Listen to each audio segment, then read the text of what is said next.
శివుడికి అభిషేకాలు ఇష్టం అని చెప్పి మహాశివరాత్రి రోజు ప్రత్యేకంగా బోలెడు లీటర్ల పాలని కానీ తేనెని కానీ పెరుగని కానీ మనం వేస్తూ ఉంటాం, అభిషేకం చేస్తూ ఉంటాం. అదే బోలెడు లేని వాడికి ఇస్తే ఖచ్చితంగా వాడు కడుపు నిండా తింటాడు అని కూడా అనుకుంటాం. శివుడికే ఇస్తున్నాం అనుకోని లేని వాడికే ఇవ్వచ్చుగా. చాలా అలా ఇచ్చినా అది సంతోషం. లేని వాడికి ఇచ్చినా కూడా శివుడు ఆనందిస్తాడు కదా. కానీ శివుడు అని భావించిన వాడు అభిషేకం చేయడం వల్ల ఉన్న విశేషం ఏంటంటే పైన చూస్తూ ఉంటే ఏం కనబడుతుందంటే ఊరికనే పోసేస్తున్నారని కనబడుతుంది.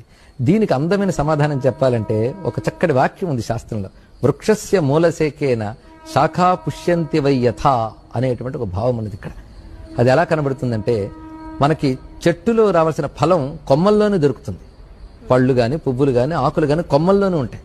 కానీ మనం నీళ్లు పోయాలన్నప్పుడు కనబడే కొమ్మల మీద నీళ్లు పోయాం, కనబడిన మూలంలో పోస్తాం. అప్పుడు ఎవడైనా మనం చూసాడు అనుకోండి, అసలు చెట్టుకి ఎలా నీళ్లు అందుతున్నాయో తెలియని మూర్ఖుడు ఒకడు వచ్చి అరే